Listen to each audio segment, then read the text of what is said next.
Hello, and thank you for joining me tonight. Our tonight's story is The Haunting of Blackwood Manor. Once in a remote countryside, there stood an old, decrepit mansion known as Blackwood Manor. The locals spoke of the place in hushed whispers, claiming it was cursed and haunted by vengeful spirits. Many dared not venture near it, for those who did never returned. One stormy night, a group of curious teenagers decided to challenge the legend and explore the dreaded mansion. Among them were Emma, the fearless leader, Jake, the skeptic, Sarah, the thrill-seeker, and Alex, the bookish one, with a fascination for the supernatural. Now I know, how terribly predictable, but let's see where this story goes. It may just surprise you. As they approached the mansion, the winds howled. Alex, the bookish one, gripped Sarah so tight they both stumble. "Alex, you scaredy cat, it's only wind. Can you relax your grip? Jeez." Alex nods and takes a breath while pulling his shoulders back, trying to regain his lost dignity. The group continues towards the front doors of the mansion. Emma, the leader of the group, sighs. "All right, I guess it's gonna be me then." Emma places her hand on the doorknob, looking back at the group one more time. The group nods, she nods back.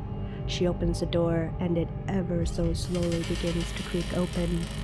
The branches claw at the windows, creating eerie shadows on the walls. A sense of dread filled the air as they entered the mansion's creaking doors. The interior was filled with cobwebs and dust, and the smell of decay lingered in every room. Sarah, the thrill-seeker of the group, chimes in. "Smells like dead bodies in here." Alex, looking over at her alarmed, stutters. How do you know what dead bodies smell like?" "I've lived a very colorful life, Alex," Sarah says as she winks. Jake, the skeptic, scoffs at Sarah. "Stop teasing Alex, or you're gonna make him piss his pants." Sarah laughs as the group continues. They roamed from one derelict chamber to another, but something felt unsettling. The air seemed to grow colder, and faint whispers echoed from the darkness. Alex, huddling behind Emma as she leads the way, speaks in a whisper. "Does anyone else feel like we're not alone? Like we're being watched?" The group shakes their head no and continues on. As they ventured deeper, strange occurrences began to unfold. Doors slammed shut on their own, causing Alex to scream and run into a corner cowering. He walks over to him and demands, "Oh, stop being a big baby, it's just the wind, Alex. Here, I'll hold your hand." Just then, an unsettling laughter echoed through the walls. Sarah's heart raced with excitement, while Alex's eyes widened with terror. Sarah exclaims, "Oh my God, did anyone else hear that?" Alex gulps and speaks in a squeaky voice. "I did." Jake, being the skeptic. "Emma, is this a joke? Do you have speakers hidden somewhere?" Emma shakes her head no. He looks at Sarah. She puts up her hands. "No, I'm brilliant, but not that ambitious." In one room, they found a dusty mirror that seemed to reflect distorted images of the past. Emma looked into it and saw a figure with hollow eyes staring back at her, sending a chill down her spine. But when she whipped around, no one was there. She shuts her eyes and shakes her head. The group pressed on, following the eerie sounds that led them to a hidden chamber beneath the mansion. There they discovered an ancient cryptic book covered in strange symbols and dark ink. Alex grabs the book and looks over it. "Oh my God, guys, this book looks legit." Alex goes to open it, but Sarah places her hand on the book, stopping him. "Are you crazy, Alex? Have you not seen Cabin in the Woods? Don't open it." "Oh, come on, Sarah, this isn't some horror movie." Jake pipes up. "Oh, look who found their balls." Alex rolls his eyes at the comment, but he couldn't resist the temptation to read it, despite his friend's warnings. With each word he spoke, the atmosphere grew more oppressive. The ground trembled beneath them. Jake, the skeptic, begins to panic. "Alex, not that I believe in any of this stuff, but cut it out." But it was too late, as a ghostly figure emerged from the shadows. It was the spirit of Lady Isabella Blackwood, the mansion's tragic mistress who had died under mysterious circumstances centuries ago. Sarah cries out as she's pointing to the ghost. "Oh my God, guys, it's Lady Isabella Blackwood, the mansion's tragic mistress who died under mysterious circumstances long ago." Yes, Sarah, I know. I already told the audience. Stay on script, please. Where was I? Oh, right. Lady Isabella's spirit was tormented, seeking revenge on anyone who dared trespass in her home. She let out a blood-curdling scream. Everyone covered their ears as it echoed through the mansion, making the walls tremble. Terrified, the group tried to escape, but the mansion seemed to shift and change around them, trapping them within its haunted walls. Alex screams, "What the fuck is happening?" Sarah felt an icy hand on her shoulder, and Jake saw his reflection contort into a grotesque visage in the mirror.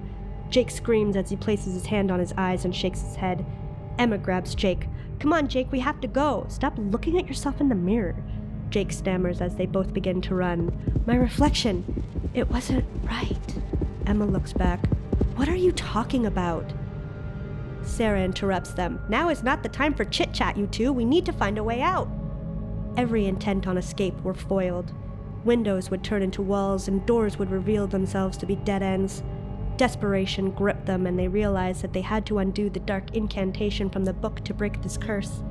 "Alex, where's the book? Maybe we can undo whatever it is you did," Jake exclaimed. "Oh, now this is my fault?" The whole group screams, "Yes!" Alex struggled to remember the words he had read earlier and tried to recite them in reverse. As he stumbled through the incantation, the mansion shook violently, the walls cracked, and the apparition screamed in agony.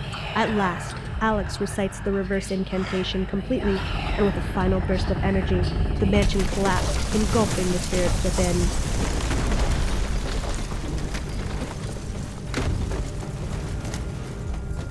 Coughing and bruised, the group crawled out of the wreckage. "Oh my god, what the fuck was that?" Jake proclaimed as he stood stunned in front of the wreckage. "So, are you still skeptical at the existence of ghosts, my dude?" Sarah says tauntingly. "Come on, this is a joke, right?" That wasn't real, was it?" Jake is praying that it was all an elaborate hoax. Emma shakes her head. "I can't believe I finally saw a real ghost." "And we've lived to tell the tale," Sarah says excitedly. Alex stutters. Do you think anyone will believe us? Or do you think they'll just blame us for the house falling down?" The group stands and thinks about it for a moment. Jake finally breaks the silence. It may be in our best interest to not say anything." Sarah looks visibly disappointed. "Oh man. Well, this sucks." "Fine." From that day on, Blackwood Manor remained in ruins, a testament to the horrors it once held.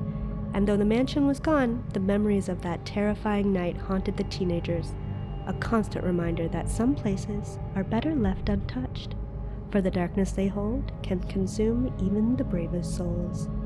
So, dear listener, if you ever find yourself near an old abandoned mansion with a haunting history, take heed of this cautionary tale and stay far, far away, for you never know what malevolent spirits might still lurk within.